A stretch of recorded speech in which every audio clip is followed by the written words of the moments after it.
इसी यूडीसी में attestation form किस तरीके से भरना है। बहुत से ऐसे स्टूडेंट हैं जिन्होंने मुझसे कहा कि सर आप एक बार मेरे को बता दो, तो यहाँ पर एक स्टूडेंट ने शेयर भी किया है, तो मैं आपको पूरा डिटेल्स बता देता हूँ। ध्यान से देखिएगा और जो जो गलतियाँ आपने करी हैं, ठीक है, वो मत करिएगा। तो यहाँ पे सबसे पहले आपको क्या करना है, फ़ोटो आपको लगानी है। तो फ़ोटो आपके पास लेटेस्ट जो हो वही लगाइएगा। दूसरी चीज़, आपको ब्लैक बॉल पॉइंट पेन से पूरा फॉर्म भरना है, जेल पेन यूज़ नहीं करना है। और जो भी चीज़ें आप लिख रहे हो सारी चीज़ें कैपिटल लेटर्स में आपको लिखनी, कोई भी स्मॉल लेटर आपको नहीं लिखना है, ठीक है। नहीं तो आप हिंदी पे ही चाहो तो पढ़ सकते हो, ठीक है।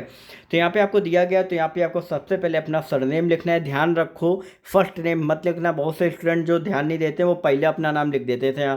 तो यहाँ पे आपको अपना सरनेम लिखना है, फिर यहाँ पे आपको नेम। अब जिनका मिडिल नेम में भी आता है, तो यहाँ पे आपको सरनेम जो आपका लास्ट का नेम है वो, और फर्स्ट नेम और मिडिल नेम, नेम में फर्स्ट नेम और मिडिल नेम दोनों एक ही में आपको यहाँ पर लिखने हैं, ठीक है।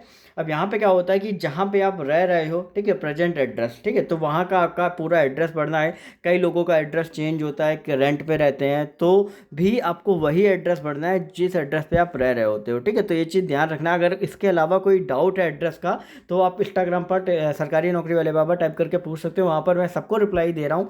इवन टेलीग्राम में भी बार बार मेरे को देखना पड़ता है, कई अलग अलग स्टूडेंट्स के भी क्वेश्चन आते हैं, तो वो मैं वीक में एक दिन बैठ के देखता हूँ, ठीक है। अब यहाँ पे दिया गया कि आपका घर का पूरा पता, थाना, तो यहाँ पे आपको पूरा लिखना है हर एक चीज़, ठीक है। आप कहाँ के निवासी हो, ठीक है, यहाँ पे आपको इंडिया के, ये पूरा आपको लिखना है। अब नीचे आ जाएंगे तो उन स्थानों का विवरण सहित पाँच, मतलब लास्ट 5 ईयर्स में आपने 1 साल से ज़्यादा कहाँ कहाँ पे रहे उसका पूरा विवरण करना है। जैसे कई लोग रेंट पे रहते हो तो 1 साल से ज़्यादा में आप वो करते हो, तो वो सारी डिटेल्स यहाँ पे आपको पूरी फिल करनी है, ठीक है। अब वो इस वजह से फिल होती हैं, ऐसा नहीं कि वो वहाँ पे जाके पूरा वो करते हैं, वो एक बेसिक आपका इंफॉर्मेशन लेते हैं। बाकी पुलिस वेरिफिकेशन, पीवी वगैरह में कोई भी प्रॉब्लम नहीं होती है, ठीक है।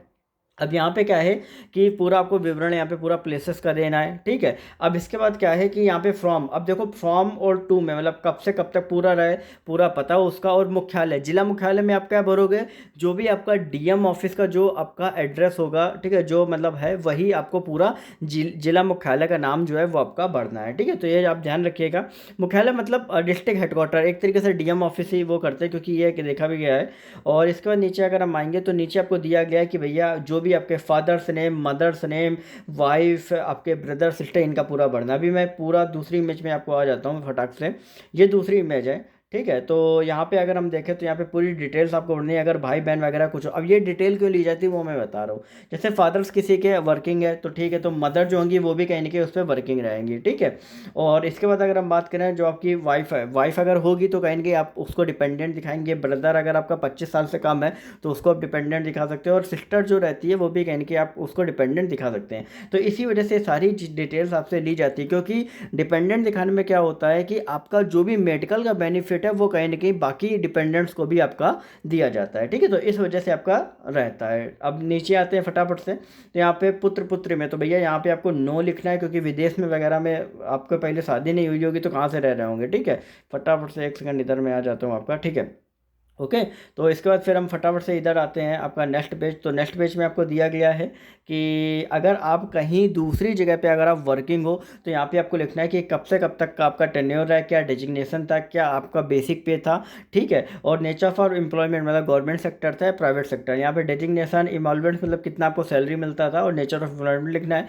आपका फुल नेम, आपका जो भी एम्प्लॉयर है, जैसे मान low income tax department, CBIC, या कोई भी, या प्राइवेट सेक्टर में कोई फॉर्म है तो यहाँ पे उसका नाम लिखना है। और उसका रेजिग्नेशन, क्यों आपने वहाँ रिजाइन दिया, ठीक है, तो उसमें आप लिख सकते हो।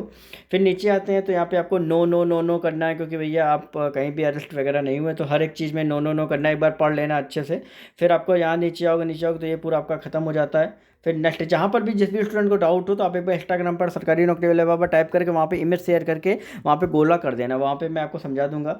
यहाँ पे आपको लिखना है जन्म तिथि। अब भैया जन्म तिथि मैं आपको बता चुका हूँ कि प्रेजेंट एज, जो अभी आपकी करंट एज है वो, और जिस एज में आपने 10th किया था वो एज आपको लिखनी है। अब 10th किस एज में किया था, तो वो कहीं ना कहीं आपकी मार्कशीट में आपका लिखा रहता है कि भाई 2010 का पासिंग है, 2013 का पासिंग है, तो उसी हिसाब से कैलकुलेट करके आपको लिखना है, ठीक है। आपको यहाँ पे जिला और राज्य का नाम, जहाँ पे आप पैदा हुए हो वो डिस्ट्रिक्ट डिस्ट्रिक्ट और स्टेट का नाम, ठीक है, और जिस डिस्ट्रिक्ट और स्टेट से आपका होम टाउन जहाँ से आप बिलोंग करते हो उसका नाम लिखना है, और जहाँ से आपके पापा बिलोंग करते, 3 चीज़ें, एक बर्थ प्लेस और बर्थ का स्टेट, दूसरा आपका खुद का जहाँ से आप बिलोंग कर रहे हो मतलब आपका ओरिजिन कहाँ से है, तीसरा आपके फादर का, ठीक है। आपका रिलीजन लिखना है भैया, हिंदू, मुस्लिम, सिख के जो भी आपका रिलीजन हो, क्रिश्चियन जो भी हो, ठीक है। अगर आप SC ST या उससे हैं तो आप लिख लो, पिछड़ी जाति से हैं तो आप उसमें लिख लो हाँ या नहीं में आपको लिखना है, अगर आप किसी में भी नहीं हो तो सब में नो करना है।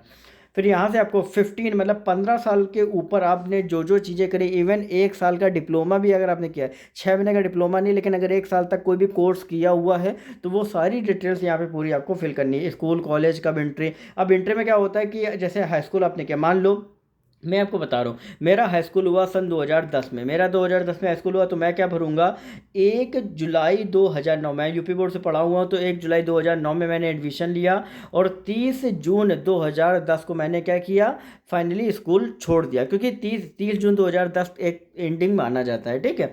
तो ओवरऑल ये डेट मेंशन करनी है। अगर आप चाहो तो मार्कशीट की डेट, जो लास्ट मार्कशीट आपको इशू हुई है वो आपका डेट ऑफ लिविंग भी जो आप चाहो तो कर सकते हो, या फिर उत्तीर्ण परीक्षा जैसे आपका 12th हो गया, 13, इस तरीके से आपको पूरा फिल करना है, ठीक है। अब इसके बाद आ गया कि भैया ये आपका केंद्र पर उपलब्धियाँ, ये तो मैंने बता ही दिया है। नेक्स्ट अब हम आ जाते हैं, और हाँ यहाँ पे ये पूरा आ गया, ये आ गया। हाँ, अब इसके बाद क्या है कि यहाँ पे 13 नंबर दिया गया, तो इसमें क्या है कि इलाके में 2 व्यक्तियों का नाम, देखो कारण क्या है, किसी भी व्यक्ति का नाम भर सकते हो, क्योंकि आप सोच रहे होगे कि यार पुलिस वेरिफिकेशन होता होगा तो यहाँ पे पूछा जाता है, ऐसा कुछ भी नहीं होता है, सिर्फ एक ऑथेंटिसिटी के लिए भरवाया जाता है। आप किसी का भी नाम यहाँ पे भर सकते हो, कोई भी प्रॉब्लम नहीं है। और उनका एड्रेस आप यहाँ बगल में भर दीजिएगा, यहाँ पे आप नाम लिख देना, यहाँ पे उनका एड्रेस लिख देना, ठीक है। फ़ोन नंबर लिखने की कोई भी ज़रूरत नहीं है, ठीक है।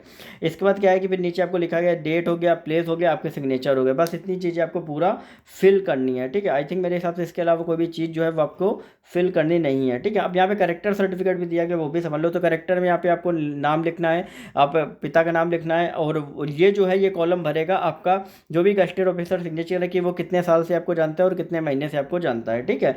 और यहाँ पे एक चीज़ और लिखनी होती है कि यहाँ पे आपका नाम रहेगा, क्योंकि जिस गस्टेड ऑफिसर से सिग्नेचर कराने होते हैं वो आपसे पूरी तरीके से कोई भी रिलेट नहीं करता है, तो ऐसा है, ठीक है। तो मैंने पूरा समझा दिया। अब फिर भी कोई डाउट है आप मेरे से इंस्टाग्राम पर सरकारी नौकरी वाले बाबा टाइप करके पूछ सकते हो। बाकी अपडेट्स के चैनल को सब्सक्राइब कर लेना, क्योंकि सैलरी वगैरह की अपडेट यहाँ पे आपको टाइम टू टाइम मिलती रहेगी।